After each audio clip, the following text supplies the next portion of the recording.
elevator that Right. other people kind of saw in retrospect. And I sort of, at that time, I was kind of, what is going on here? This is exciting. This is interesting. And then when he came out and said, Why were you there? You were there when he came on the escalator. How did you get there? I was the lead up to invited by a that? friend Okay. who said, I think you're going to want to come along to this. Somebody who works in at a hedge fund. Yeah, and at that time, you know, if you were sort of vaguely somehow connected to the Trump organization or maybe whatever, people kind of had an idea that Trump was going to do something, right? Because he'd been trailing for many years that he was going to run for president. And people sort of, he's going to make an announcement of some kind, either that he is or he isn't. And so a friend of mine invited me and said, you probably want to be here for this. And it was the kind of person that only says it when they mean it. So when he started to speak in that unfiltered, extraordinary way about immigration, and in that announcement, when he right out of the gate said something along the lines, you know, they're not sending their best, the Mexicans are rapists. And I was like, oh, this is the guy that people have been waiting for, that is going to speak like they do. This is the guy that they've been waiting for, that is going to speak directly, plainly, honestly, persuasively, and in that demotic mode, in the manner in which we speak to each other over the kitchen table, about the things that are freaking them out, and nobody else is going to do it. All right, I'm in. And for most of the last 9 years, I have been. That's correct. And I think that's definitely what drove me toward him. I liked the fact that he spoke what felt like he was being very honest. He understood how to speak to a blue collar worker, to say, look around you, right. Look at the roads. You've got immigrants coming in. Your jobs are being taken, and I'm going to fix it. Build the wall was the chant. Notoriously, and he had that the reflexive racist thing, didn't he? That atavistic understanding of the working man. And we thought to ourselves, well, he's a construction guy, isn't he? So he's been on building sites his whole life, and he knows how to talk to people who lift and stack and make things for a living. Right. It was very exciting. Yeah, it was exciting. And so you supported him presumably through the first 4 years? I did. And I, you know, a lot of people who supported him and did a lot for him weren't necessarily recognized for it in the first administration. But I think that the supporters like me, you might say, more colorful, hot to handle maybe, kind of supporters fall into two brackets. You've got the people who are just desperate to be next to him at all costs, even if it's not the right thing for him. And then those of us who are content with the victory and happy to chill. So I never really made much of an effort to kind of engage with the administration the first time around. By the same token, they didn't really, you know, whatever. A lot of us in the same boat. And that wasn't such a big deal. But I think that many of us felt that first Trump administration was not exactly all that we were hoping that it would be. And not really what we were expecting from candidate Trump that time around. What would you say? Because I honestly think I was still very much asleep. And you're correct. I remember Ann Coulter. She was someone who very early on supported Trump, and then she sort of said, "This is not what I." Talk her into it. You did, okay, yeah. And then said, she "This wrote is not two what I books wanted." about him, and then they had a meet. By all accounts, they had a meeting in the Oval Office that did not go well, and unfortunately, I don't think they got on particularly well, which is a real shame because I think Ann has a reasonable claim to having written the manifesto for his first victory, which is Adios America. And what do you think changed when he got into office? Or I guess what were you disappointed in that first term? We didn't see much of the campaigning Trump. We saw a lot of the old business as usual Republican Party, you know, tax cut bills passed and this, that, and the other. And it didn't feel like what we were building up to. It was almost sort of, it was anticlimactic. It was almost as though, you know, we had this, I mean, I walked into the Trump victory party on the evening of the election in 2016. And everybody in there was ashen-faced. There wasn't a person in there who believed that he would win, including him, except me, a friend of mine, Mike Ma, and two other guys that I brought with me. And we were like, and we looked around, and the room, it was like a funeral. Not dressed as snazzily as we are today. But I didn't understand it. I was like, what's wrong with you guys? Like, you know he's winning, right? When the New York Times has to put out a poll that says that Hillary's got a 98% or 96% chance, do you remember that, of winning, you know that's like they're in real trouble. And nobody got it. The president himself was, you know, when he was spotted, was looking like he just wanted to get the evening over and done with and go home. When he won, I think everybody sort of caught up to the excitement and realized that actually, oh, maybe my vote did make a difference, you know, back at home. But then the administration, it didn't seem to deliver on any of the promises. we didn't really get any movement on borders or great victories against universities. I mean, at that time, remember that we would all been talking a lot about campus rape culture and the gender pay gap. These are the sorts of things that people were talking about then, all of which had been exploded and exposed and discredited. But all those people still seem to remain in power. And all those institutions didn't seem to be losing very much by the fact of Trump being president. In fact, if anything, they seemed to be doing quite well fundraising while he was in. And he wasn't really stacking up the victories that we were expecting. So I think I don't think I'm alone in saying that first Trump administration was something that left us all feeling deflated. I would say when I examined that, I always thought it was so unfair because he was constantly fighting. I mean, every single day, I think most people assumed that, okay, you fight, you win, now you're the president. Now the media is going to want to applaud you and want you to do well because you're the leader of the free world. And that wasn't the case. I think for the first time ever, it was every day they kept the pressure on. New scandal, this person's coming out, this person's saying this. And I think that probably surprised him before he could even properly become accustomed to being the president of the United States. He was constantly having to fight everywhere. So I was able to excuse that because I feel that we were very much a part of fighting that. We were fighting the media with him, fighting the fake news media with him. This time, though, fast forwarding to today... He kind of disproved that with the second administration, right? Because he came in all guns blazing with a team of crack troops. You know, he came in with his Praetorian Guard. And it was something that some of us have been saying, you know, we saw it in action. You can just turn around and say, and, you know, get on with it. And he did. And so that, you know, if anything, left us feeling a little bit more robbed about the first administration, because it's like we to do this hard work to get him in the first time. It was not easy to persuade Americans that this was a realistic proposition. I mean, I mentioned I had to persuade Anne. I mean, I really had to persuade her.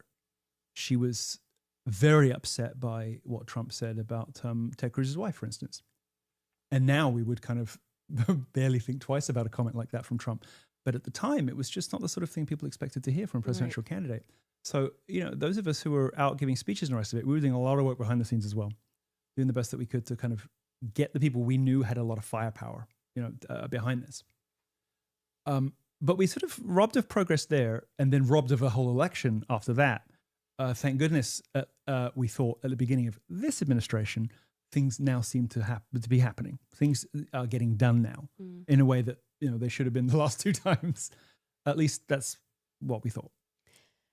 I genuinely am trying to process what's happening with this administration. Obviously, this is Israel. We have been infiltrated by Israel. I'm wondering if maybe we were always infiltrated by Israel and we just weren't paying attention.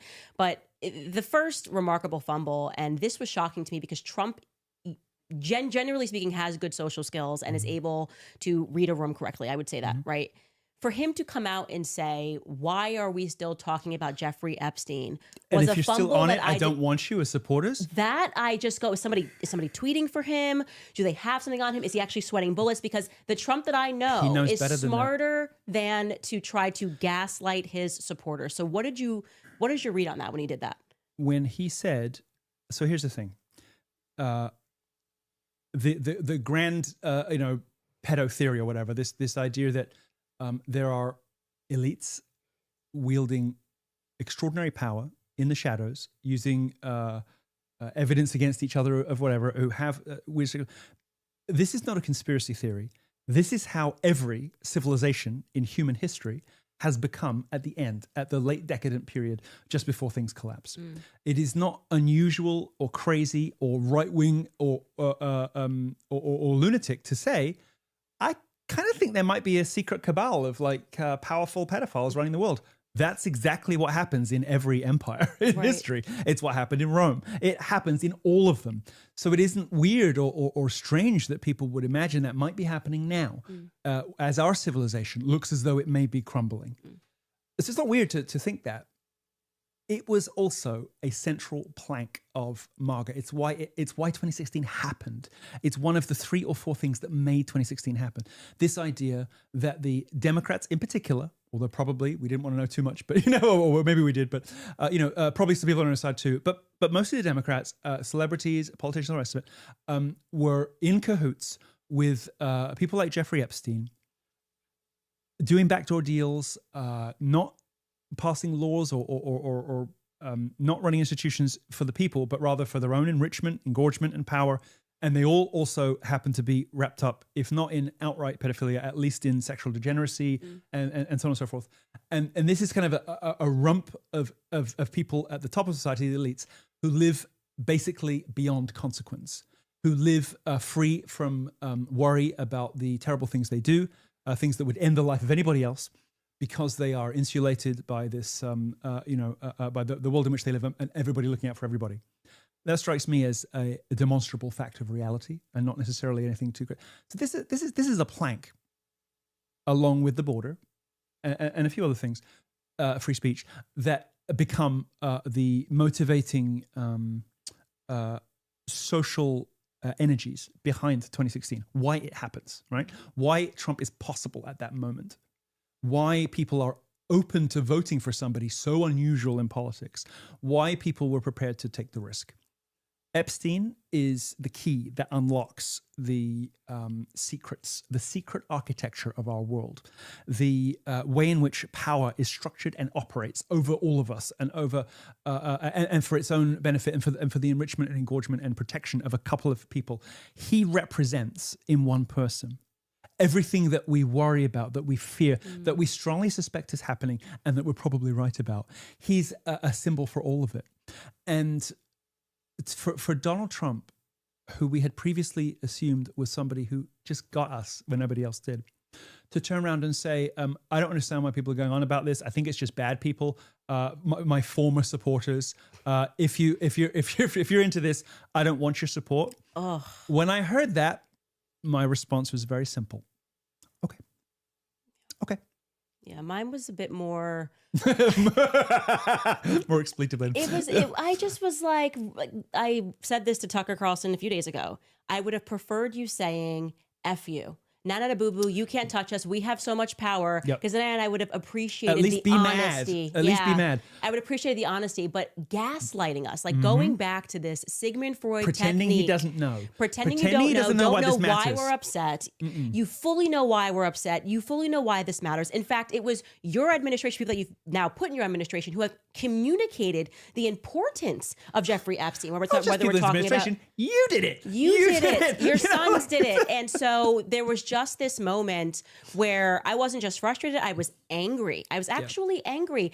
And then the stupidity, which is required for supporters to believe when Pam Bondi then looks over and says, we don't know if he was working. Come off it, love. Wouldn't you rather than they just say F you? I would prefer that. Yes, you're right. And it's more respectful to just say F you. It is. And at least with F you can say, well, there must be a lot going on.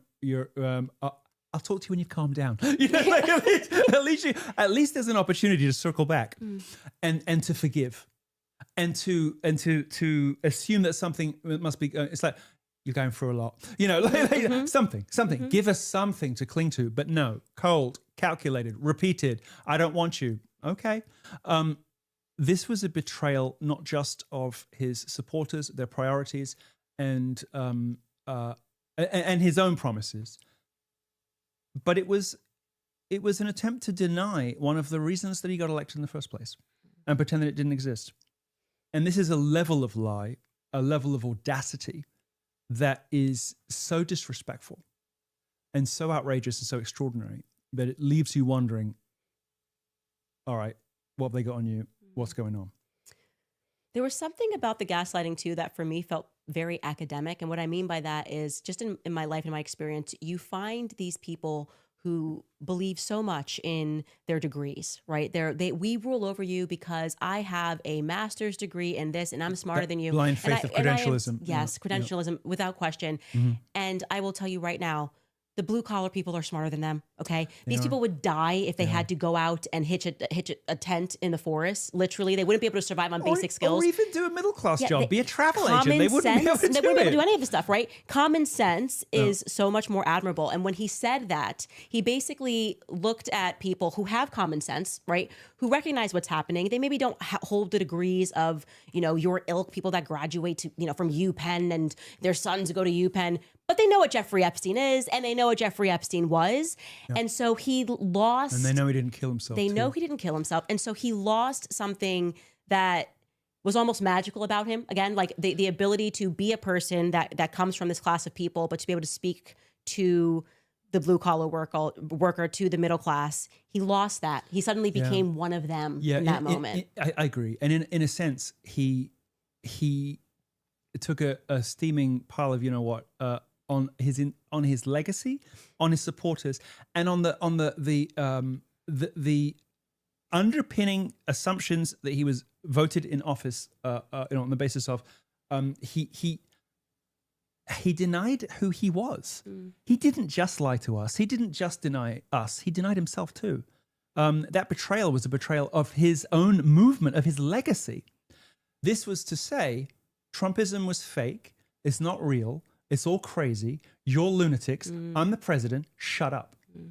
That was a betrayal of his own place in history. Now let me ask you. That's why it's so unforgivable. What could move Trump to betray himself? That's what I'm interested in now. Now it's the why. What does Israel have on Trump? What is it? Israel? I think it's Israel. Interesting leap to make, but not really, because the last 48 hours, the last 56 hours, have been the worst. To the extent that I've had a life in public life, been the worst couple of days of my life. To see somebody who, and I had a bit of a wobble in 20, whenever it was, I'm not going to lie about that. And I've even served other candidates for high office, in the meantime. But I began and thought that I would end my political life, or at least, the extent to which I'm in public life, with Trump. And certainly, was excited about that. You see people like Stephen Miller on TV and you're like, yeah, but to hear him in the last few days, this is why I think you're maybe right about that country. To hear him say in the last few days that he, or to get the message that his administration was going to deny disaster relief funds to states that don't do whatever, to insufficiently if you're boycotting Israel and you get hit by a hurricane, if you got Haagen-Dazs in the fridge instead of Ben and Jerry's, you're screwed. That level. And then the same day, after having committed treason in the morning, to commit genocide in the afternoon, by saying or by giving an indication that Israel will be fine to go and just annex Gaza, a place where which is what Miriam and by the way, just so everybody's clear, they're also going to take the West Bank. Miriam Adelson came to him and said, "No, we're not taking Gaza. We're also taking the West Bank, and we want you to look the other way. And here's $100 million." So they're currently going door to door and traumatizing people that live in the West Bank, right? Palestinians that live in the West Bank. And Trump is pretending he doesn't know that's going on, and now penalizing Americans who should rightfully be outraged that we pretend we're the leaders of the free world. You know what I mean? Everybody should want to live like us. So we've got it all figured out. We have so much high morality. And yet you look at what's happening in Gaza, and all of our politicians do not have the stomach to say what is so obviously true. And what is obviously true is that by the time this is over, Netanyahu's Israel will have eclipsed Hitler's Germany by many, many counts, morally speaking, and probably by the numbers too, because the way that country is behaving, it's the kind of thing that people are like, all right, come on, calm down. But no, I mean it. The manner in which they are exterminating innocent children. No, it has eclipsed it. Somebody showed that they were using this measure, Israel and their propaganda was using this measure for October 7th, saying this is the equivalent of, this would be like by rate killing this many people. Oh, well, you get and Mark then Levine they did go this on TV for Gaza, and say, and they were like, that would be the equivalent of murdering 44 million Americans. If Mark Levine can go on television and say that losing 300 IDF soldiers is equivalent of 3,000 American soldiers, I think perhaps we'll take the same approach to mathematics. And now they're not doing that approach to mathematics anymore. Yes, they've said that. But interesting, isn't it? The outcry to both, and the one that Trump rolled back and the one he didn't.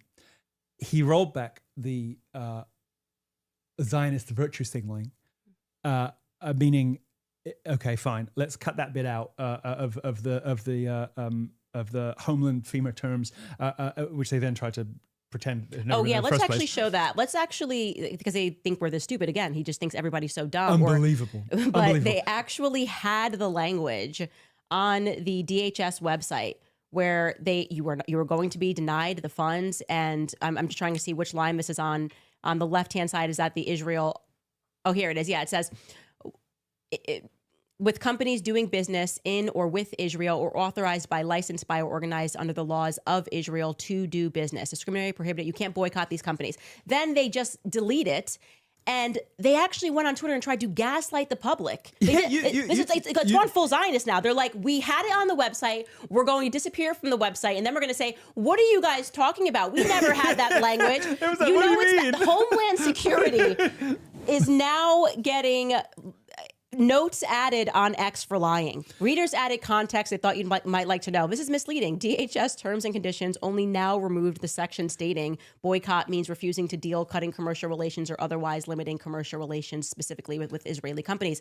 That was the language. They removed it, and the Homeland Security had the nerve to pretend that it wasn't there. That is extraordinary. But that's the one that they rolled back because that's the one that actually doesn't really matter.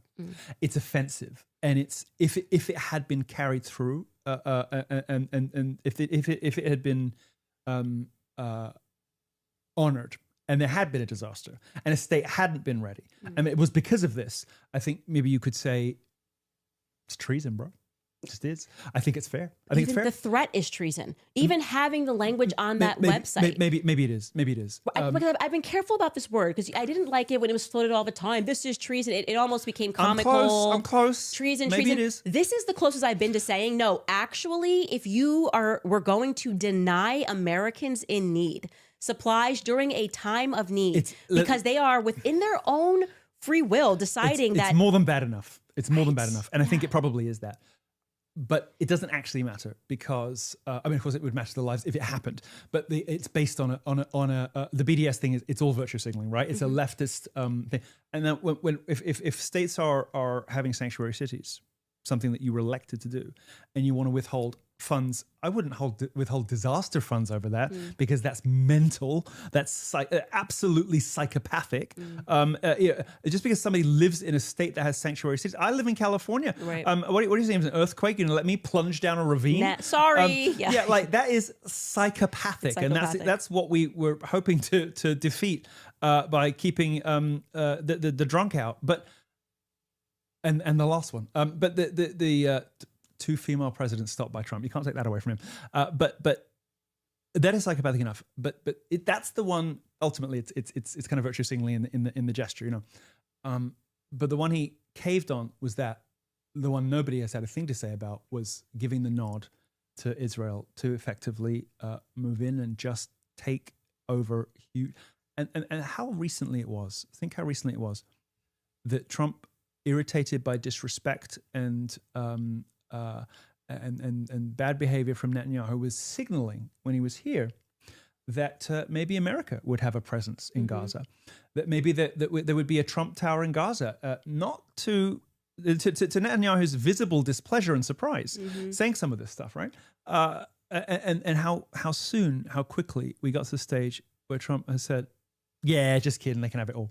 I think it's performative. I think Trump's family is invested. If you look at Jared Kushner's, the money that he's spending right now in Israel, I think that's what Trump is more concerned about, which is his family's legacy.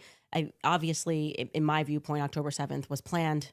This is a false flag. They always had the fact that Miriam Adelson came to him before. There isn't a doubt in my mind. Of course, it was planned. Israel has conducted so many false flags in the past, and then it's not just the fact that he's being investigated for that, and they're keeping everything hush-hush, saying it's a national security risk about how he was feeding talking points to your country's going through this, and you're feeding talking points, and you're being investigated for corruption pertaining to what happened on that day. I mean, it's very obvious. There are rabbis in Jerusalem today who are saying just this. Of course. There are rabbis in Tel Aviv who are saying just this.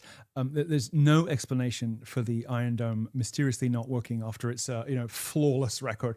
Why pilots were kept on. He moved the troops from the border. Right. Moved that music festival to the border so that they had lots of lovely young Nubal sympathetic victims. Why the IDF was grounded for hours in an area where they could almost hear their own family members in the nearby housing. Why they intercepted the hostage plan, right. and they just ignored it. It is not Egypt's warnings that there's a buildup happening on the border. Right. We're just not interested right now, actually. Suddenly this, let me tell you We're not something. interested. Mossad knows, I like how you call it the Mossad, which is correct. The Mossad. The Mossad, they know how many American Catholic bishops are homosexuals. To the man, because I met somebody who works in Israeli intelligence who told me, oh yeah, it's 88%. I said, what? 88% of American Catholic bishops. And I said, what do you mean 88%? I said, oh well, we checked. I was like, what do you mean you checked? For them not to know what's happening on their own border is ludicrous. Again, it is unbelievable. And now it makes sense, because when I very innocently tweeted, "No country in the world has a right to commit a genocide," was it 2 years ago or a year and a half ago? And shocking, controversial statement. They were so reactive, which was such a, they knew what was happening the entire time. Oh. They had their people in place and to gaslight the public, their media members in place. You had people like Dave Rubin who reacted to this tweet like I said something so crazy. Like I thought that was obviously true. We should never be supporting a genocide. And I believe that every moment of October 7th was planned, and not even just like months in advance, years in advance, that they had planned to expand Israel's border. It's reasonable. Same time with possible. what's happening in Syria. Everything seems like it was part of a broader plan.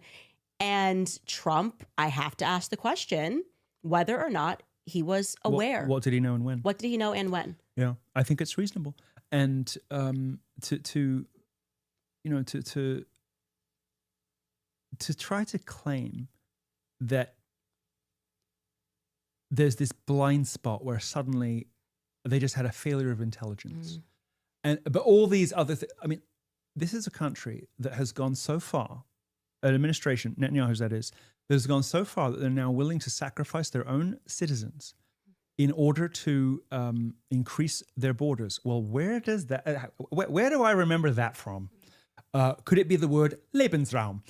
Could it be a country that did exactly that? And it makes me wonder, it reminds me of why we don't give the victims of crime power over sentencing of the perpetrators. Because if the Jewish people suffered to whatever extent people have their own ideas about that under the Nazis, under the Third Reich, and have held on to that as a core part of their identity, their victimization at the hands of the Nazis, which to some degree, of course, happened, and define themselves according to that victimhood. They're the last people you want to give a gun to. Well, or the Bolsheviks who magically disappeared and may have reappeared, laundering themselves through as like there actually were Jewish victims during World War II. And then there were people like Elie Wiesel and Robert Maxwell who may have actually been, working for other people, doing demonic things. And then they just said, oh, no, we were victims too. That's my perception. We know for a fact that some of the Bolsheviks were protected in Israel and these people were mass murdering Christians, So you start to ask the question, that can't leave you, right? When you have this spirit of just murder and lying and deception and gaslighting. But you're encouraged by the mythology that despite the terrible things that you do, you are history's greatest victims. And therefore anything you do is somehow justified. This is why we don't give rape victims the power to decide if their rapist, goes away for life or he gets the death penalty. Why we don't give orphans guns. Because we need grown-ups in the room to decide what's reasonable and to hand or to allow the acquisition of nuclear weapons in the hands of a rogue state that murders its own people by omission or commission, that has the ability to take out cities, and that believes that its people are history's great victims. This cannot be allowed. No, it's completely crazy. And this is definitively what Trump, his entire legacy is over. I think it really is over. I think MAGA is over. There's no question. I mean, MAGA with Trump, I guess, leading the movement is completely over. What MAGA will become in the future is kind of what the question is going to be, because we're going to have to pivot and recognize whether or not we can emerge as something else. but I want to talk about that after I throw it to some of our sponsors. First and foremost, Riverbend Ranch, you guys. If you haven't heard about Riverbend Ranch, it's time that you did. Their beef has more flavor and tenderness than any beef I've ever tasted. The Angus herd at Riverbend Ranch is not your average Angus cattle. 35 years ago, using ultrasound technology, the owner of Riverbend Ranch began scouring the nation to identify specific purebred Angus cows that genetically produce a much higher level of marbling and tenderness than normal Angus cattle. After over 30 years of careful selection and breeding, Riverbend Ranch developed beef that has notably superior flavor and tenderness. They take great pride in the humane treatment of their herd. The cattle spend their days in the lush mountain meadows of Idaho and Wyoming. They're raised without the use of artificial growth hormones or antibiotics, and they age the premium beef for 21 days. It is real American beef, born in America, raised in America, and processed in America. The beef is shipped directly from their ranch to your home. You have to absolutely try the meat from my friends over at Riverbend. Go to riverbendranch.com right now. You can use promo code Candice at checkout, and you'll get $20 off your first order. Trust me, you are going to be very impressed. So visit riverbendranch.com, promo code Candice.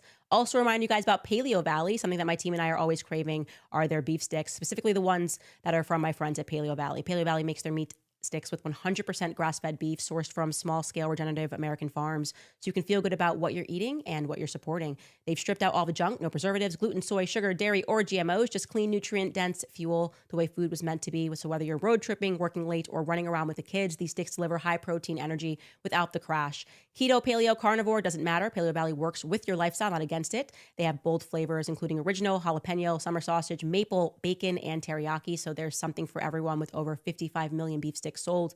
Paleo Valley is trusted, proven, and backed by a 60-day money-back guarantee.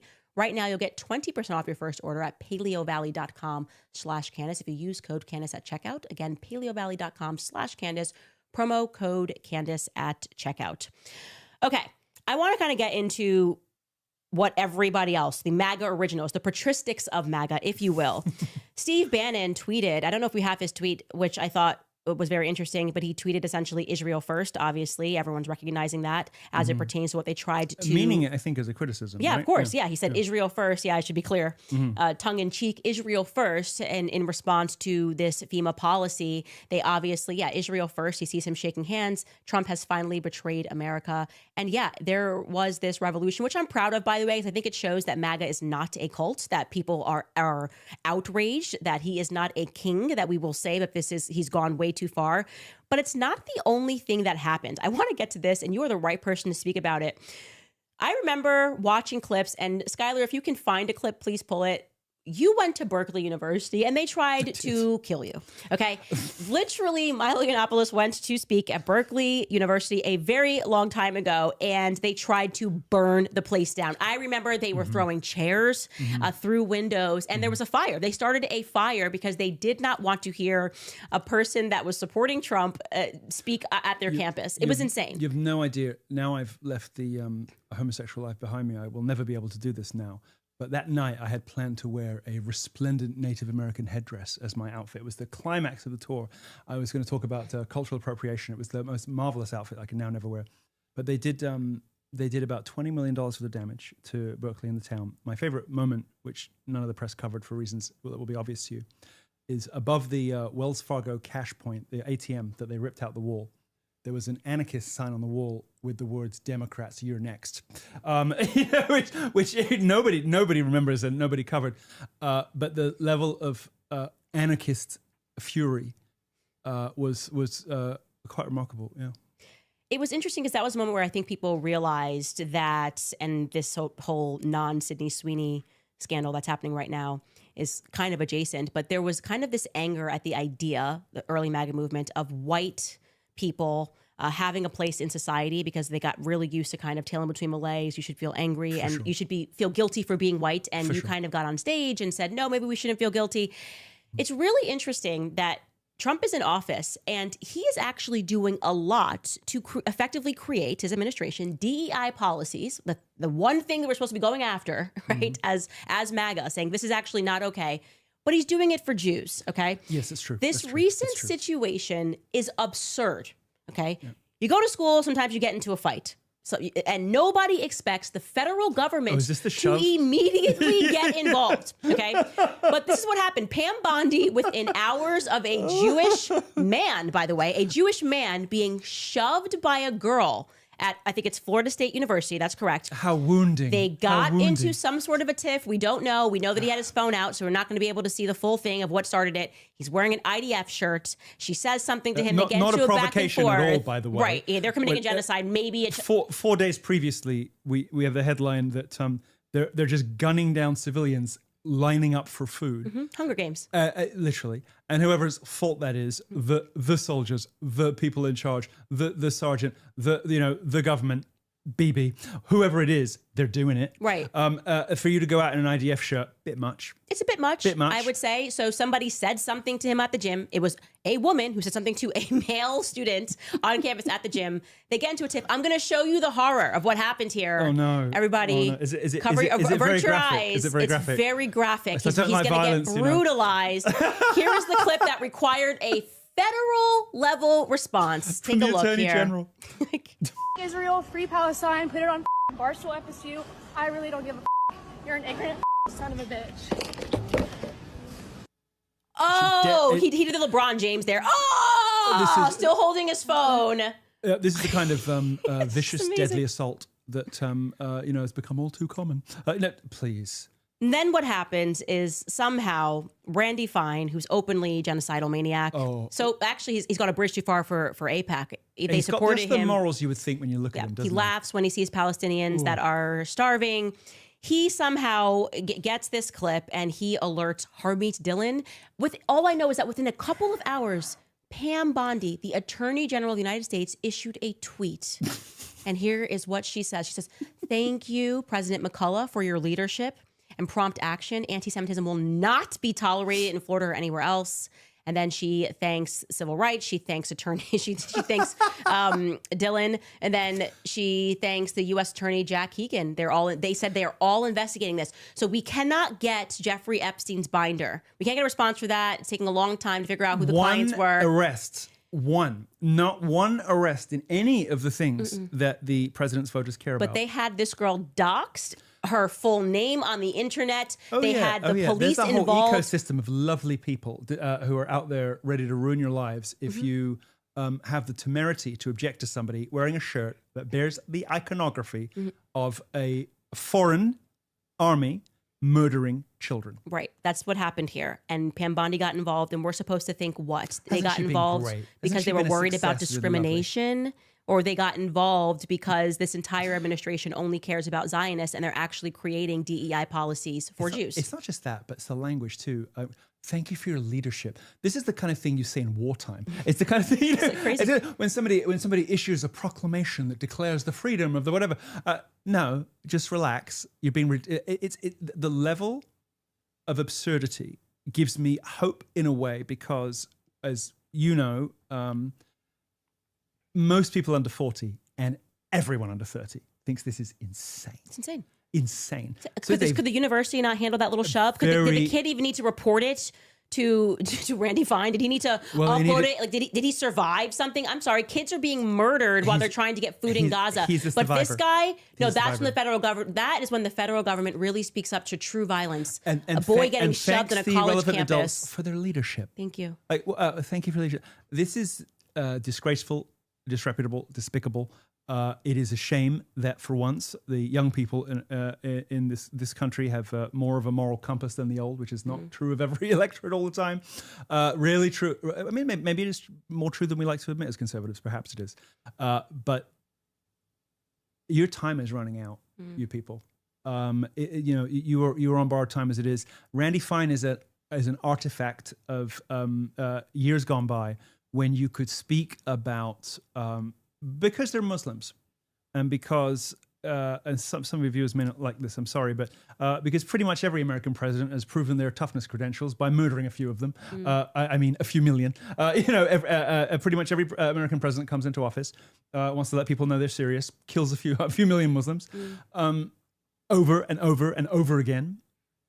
Is it any wonder that some of them have the opinions about America that they do? Like, why are they chanting death to America? Because we're killing them? We're responsible for death with our weapons and our funding? For decades, we've been murdering them like it's nothing and treating them like subhumans, like people who don't have... and frankly, I'm sorry, Muslims and Jews, both people of the book, if we have a relationship as Christians with any other faith, we have it as much with Muslims as we do with Jews. Frankly, some of their morality and some of their prescriptions about daily life have a lot more in common with a traditional Catholic than any Jewish teaching I've ever heard. Yeah. And yet we treat these people as though they are animals in foreign countries to be exterminated when it suits us financially or in any other way, and to then protect a foreign country, not ours, and its logos and its supporters from reasonable outraged responses by fellow students in this case, with the language, the elevated language of statehood. Thank you for your leadership. It's disgusting, but I can't help but think they got 10 years of this left, and then it's over. I think it's less than 10 years. Hopefully. I actually think that's why they're speeding everything up right now, because they recognize that nobody's falling for this anymore. Ramping up. I mean, another thing that Trump did that was fraudulent was saying that he was going to, first order of business, I'm going to rescue TikTok. And I knew instantly TikTok, apparently that Gen Z and beneath had a moral compass about Palestine, and they said, we've got to get it under control. And then Trump goes, don't abandon TikTok. I'm going to rescue TikTok. We're not going to get rid of TikTok. And he didn't mean from the sex, did he? He did not. He didn't mean from the degeneracy. He did not. He didn't mean from the anti-Americanism. He didn't mean from the Chinese propaganda. He meant from people telling the truth about the Middle East. That's what he meant. And so this is who they have now installed. Let's take a listen to this hero. She will be in charge of hate speech at TikTok. Take a listen. Oh, we're back to the good old days. Yeah. After my sophomore year, like many of my friends, I had a summer internship, a Goldman Fellowship at AJC. I came to work each morning as Israel engaged in one of the larger military operations of my lifetime, Suketan, Operation Protective Edge. There we go. That Not summer, even in English, I realized how impactful my Jewish upbringing and education was. I simultaneously realized how passionate my own Zionist identity had become. I knew the well-being of Jews worldwide and the security of Israel would be issues of lifelong importance to me. Has she mentioned America yet? I grew up in a traditional Faces Jewish of American Jewry, household. it's just amazing. But in an untraditional decision, after graduating from Michigan, I made Aliyah and enlisted in the Israel Defense Forces. I spent the next 2 years serving as a Matikat Shirion, an instructor in the Armored Corps. To many, this might seem like a contradiction. For a woman who identifies as liberal and progressive to be a Zionist so committed as to join the IDF, for me, these two identities go hand in hand. Intersectionality. Yeah, what do you think about her leading what the heck moderation policies at TikTok? What did we put Donald Trump in office for if we are back to the bad old days of 2014, 15? Next, she's going to be telling us about the wage gap. She's going to be telling us about campus rape culture. It seems you can get away with any degree, any kind of skullduggery. You can get away with any sort of wickedness if you will only call yourself or have yourself identified as a Zionist. You can do anything, be anything, say anything, if only you will spend a year in the IDF. Well, I'm sorry, but that kind of hypocrisy, that kind of shallow and outrageous and disgusting sort of papering over of wickedness is a thing, I hope, of the past. We've fought those battles and we thought we had won them, but we are going to, because just look, take it, if you're watching this disheartened, and I understand why you might be, just cast your eye over the social attitude studies that are pouring out year after year, showing the most colossal swing away from support for what is now a rogue and wicked state of Israel. The problem is that they're murderous. So I think about that and I'm like, this is great. Like the public sentiment is shifting and we understand what's wrong with Israel. But then what happens? They're just going to they're going to start brutalizing Americans. I mean, they've showed they don't care. They'll kill a baby. They don't care. They will literally kill a baby and say there was a tunnel underneath its crib. I have no doubt that the end of the state of Israel, which must come, will be accompanied by great horrors. But this is a state that is no longer any good even for Jews. Because I'm watching her and I'm looking at the expressions of our own politicians. and I'm feeling more anti-Semitic. My whole life has been a war against anti-Semitism, my own. Like trying not to. I'm trying not to hate people, but everything in my body is making me go. And I'm losing that fight, people. I'm losing it. It's hard not to have a humane response to watching children being blown up every day. And it is not, and then to have people like the Barry Weisses of the world trying to tell you that it's not happening. You get so angry. You get so angry with the lies. And why are you allowed to lie? Why are you allowed to gaslight? Why are you allowed to pretend that what's happening is okay? And not be, by the way, effectively chased out of society. Instead, she's being awarded. We have a phrase for this: righteous indignation. Yeah. And it is that feeling that you have when your compassion is ignited or your sense of injustice is ignited. And then fuel is added to the fire by somebody telling you that you're crazy or that actually the good guys are the bad guys, the bad guys are the good guys. Yes, that's what they're doing. And that's exactly what's happening. And, it's I can't help but feel as a natural optimist that the absurdity, the heightened ludicrousness of all of this must surely portend the end, at least in America, of the support for this stuff. And within a decade, it's going to become awkward, if not impossible, for a politician to say they support Israel. It will happen very fast when it happens. It happens little by little and then all at once. When we look at Israel, I think I fixed the problem, by the way, the Middle East. I think I've solved it.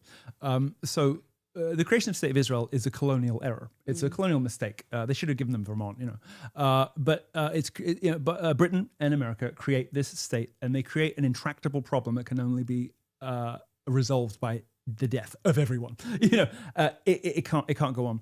I think a colonial problem has a colonial solution.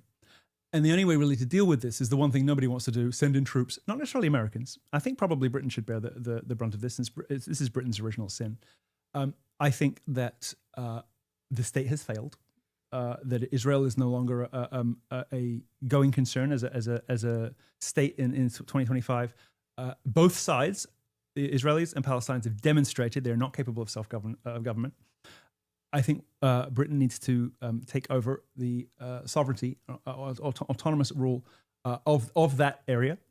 And I think the British Army needs to maintain the peace there and turn it into something like a giant UNESCO site where anybody of any faith can come visit wherever they want to go. And the whole thing, the Holy Land in Christianity, which by rights the whole region is probably Orthodox Christian anyway. But anybody of any faith can go anywhere, and the British Army is there to guarantee the peace. And hopefully in that way, people will not feel. Hopefully that will reduce the horrors that are surely to come. From both sides, if an external major power backed by all the others is once again running the region. It seems to me to be the only solution. Basically, you move pretty much everybody out and turn the whole thing into a giant museum. Yeah. Because the creation of the state in the first place seems to me to be a riddle with no solution. It's a puzzle with no answer.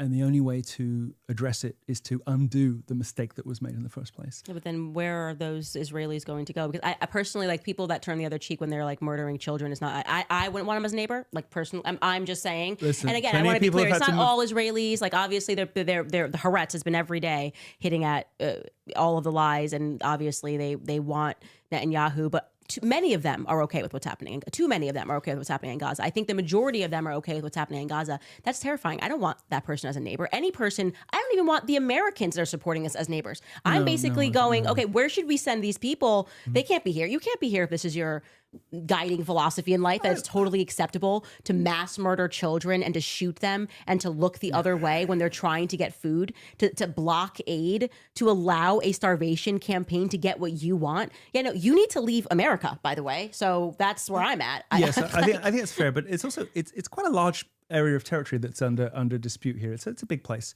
And I think space can be found for everybody. And it's not like Israelis haven't had to move before. They had to move when they left Gaza a while back. Now they're now saying it was a mistake. I'm not suggesting everybody needs to move from where they are currently. But if there were an external power who were back running the place, whose responsibility it was to keep the peace, and who made it very clearly understood that the slightest act of violence toward Brits or anybody else would be met with brutal and deadly force. But the issue is that even though they aren't the most powerful state, I mean, they're not the biggest state, but they are the most powerful state is what I would say. Israel is, it's because they have ran the most sophisticated blackmail campaign. I mean, they have blackmailed. I am shocked, even when I'm going into stories like about Emmanuel Macron, there's randomly an interjection of Israeli blackmail that they have on. Honestly, for people who can control the weather, they're not very good at PR. I don't know how, I don't know that joke, but I don't know how good really the Israelis or the Jews who care about this stuff have been at any of this. They can temporarily intimidate somebody into saying something that person does not believe for an easy life or financial advantage or political advantage, but it doesn't persuade them. It doesn't make them believe that. It just means that they know what they ought to say if they don't want any trouble, or they know what they have to say if they want certain advantage. It doesn't actually persuade anybody. I think that the battle that really matters for Israel is not one happening in Gaza, but it is in the hearts and minds, as they say, of people all over the West. Right. And that battle has been comprehensively and forever lost. That's true. That is very true. It's over. True. It's done. You will never persuade the coming 4 generations of Europeans and Americans that Israel is anything but a rogue, murderous, reckless, and wretched place. It's done. It's over. You lost. It doesn't matter if Mike's going over there and praying on the wall anymore. It doesn't matter. Like, what it doesn't matter. doing? In fact, if anything, the more of our politicians we see over there, the more we hate the whole lot of you. It's going to be a litmus test. It's going to be literally, we are not going to elect any politicians that support this nation. I believe that. I think it's going to become a liability, and then it will become impossible to admit for politicians, at least in public. And under those circumstances, if you have to be sort of crypto Zionist at that point, where you can't say it or vote for it. Crypto Zionist. Fantastic. If you can't say it or vote for it, then what does it matter? But it's done. It's done. It's over. You lost. You lost the war for the West's good, opinion, and you did it as victims of the Holocaust. How did you screw that up? Well, they used that campaign and they seeded us. How did you mess that up? But because of that, actually, it's ironic. They did so much in terms of Hollywood producing so many Holocaust movies. They made sure it was in our textbooks. It's a part of growing up in America, learn about the Holocaust. And I think that they thought that would extend to them the ability to execute this in broad daylight. And people go, oh, well, it's the Jews. But the opposite thing happened. People said that's a Holocaust happening right there. And you guys are the ones that are executing it. We actually knew when we saw a Holocaust happening, we knew because you had so ingrained in us the liturgy of the Holocaust. So it kind of backfired on them in this way that's it's almost like a poetic justice in a way where it's like, okay, by providing that anatomy of evil, right, we knew it when we saw it. We knew it when we saw it. Yeah. So you can't I trick think it's us. true. I think it's I've true. seen the movies. I know what this is. You are the thing. And you know what's incredible about it? When you talk about the movies and evil in the movies. Like most people, when I started my career on the right politically, I kind of reflexively went along with the Zionist thing. I mean, same. Because I didn't really care too much, and it wasn't relevant. Seemed like a cost of doing business. Didn't really care. Wasn't really paying attention, and that's on me. Me as well. I was working for PragerU. I had no idea. Right. That was on me. It didn't seem like a big issue. I was like, BLM's burning stuff down. I don't really care about Israel. But one day I did start paying attention, and when I did, my opinion changed dramatically, and I started to notice something, which is, maybe our friends. Followers of Muhammad, they maybe they're a little hot under the collar sometimes. Maybe they get a little,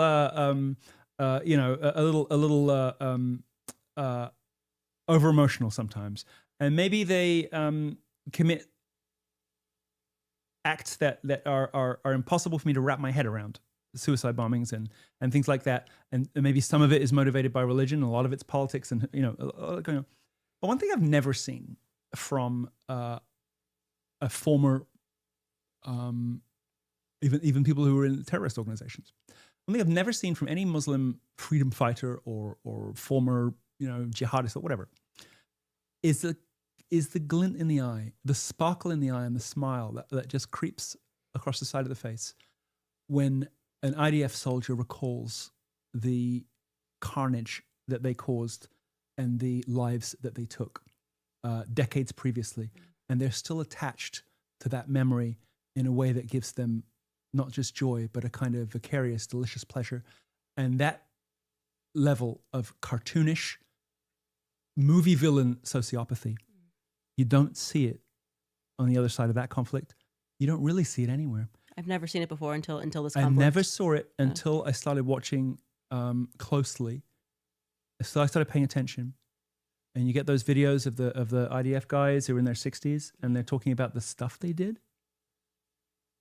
I've never been so frightened. It's scary. That's what I'm saying. It's like I don't want these people living with me. I don't want to live near them. I don't like. It's like whatever that is. Maybe we shouldn't have given them Vermont. That's why I say it goes back to like when you learn about what the Bolsheviks did and what happened thereafter and the mass murder of Christians. It gives Henryk Yagoda, and like we do know that Israel protected a lot of the Bolsheviks. They did. It's just a fact. Like and so and they do that now. They welcome these people in and say, "Oh, we'll protect you if you say that you're Jewish. You're allowed to commit these acts." So eventually, you're going to have this culture of psychopaths, right? And the people that seem to be what a is culture, there it's now. fostering a culture of psychopaths. Yeah. And they need to, by the way, if you know that your end goal, you're Bibi Netanyahu, and you know that your end goal is that you're just going to commit a mass genocide, you want to make sure that you are fostering a culture of psychopaths, because a normal person is going to be outraged at seeing children, no matter what you say about these children, no matter how many tunnels you pretend are under each one of them. A normal, humane response is going to be, this is unacceptable. Taking out this trauma from Hitler that may not even have affected you at all, let alone personally, and visiting it on penniless brown children out in the sand, is unspeakable. And it does feel like maybe it's what's happening. And it's the glee. It's the they get off on it. I really do. And I'm sorry to say that because it sounds like a terrible thing, but I don't see it in the videos of Third Reich soldiers. I don't see it in the testimony at Nuremberg. I don't see it in anybody I've ever seen from any army where anyone has had to take life. I mean, you and I have both had a lot of private security in our lives, whether we've had Navy SEALs or we've had whatever. When they talk about lives they've taken, they go real quiet. Those guys, people have been out and done like 18 tours in Iraq or whatever. They go real quiet when they have to talk about that stuff.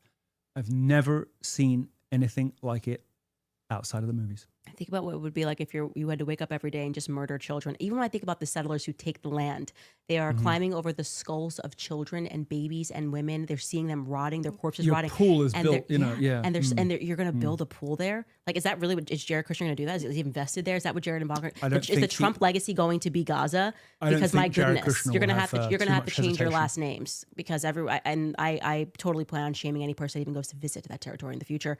But I want to ask you, Trump Epstein files.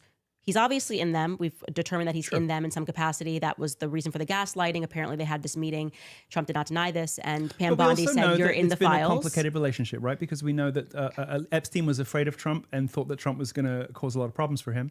And some people say that's because Trump is a Fed. Of course, he is now as a president, but that he was maybe was helping the authorities with Epstein. So it's been complicated, hasn't it, with them? Yeah, it's been complicated, but it is interesting that Trump didn't know allegedly until May that he was in the files. He knew obviously that he had been on the planes. You knew we were there, so you knew you'd be in the files, right? Well, he wasn't on the island, but. Right. What do you think? There are people that are watching this and they say, Candice, you're so stupid. Like, obviously Trump's been involved in stuff that's no good. I actually truly do not believe that Trump is into children, which some people have alleged. No. What do you think it is that he's hiding though? Because he suddenly doesn't want people talking about the files. So what is that about? Evidently, the operation around Epstein is protecting the same people who are currently shilling for Israel in the Middle East and who have done so much to destroy and impoverish and weaken and cripple and corrupt this country. We need to know. We need to see the files because we have to know that we were right. We have to know that we tore up the norms of politics to elect somebody wacky. We loved him, but he's wacky. And took that huge risk and will be punished for it. I mean, you can only imagine what's going to happen next time the Democrats get in. We have to know that we did it and that we were right. We have to know that there really were people doing this stuff. And everything that you see suggests that that's the case. The Diddy trial, for instance, was clearly about getting the tapes that incriminated powerful Democrats. And after they had those tapes, James Comey's daughter, the prosecutor, Maureen, they lost interest in whether Diddy was even guilty or not.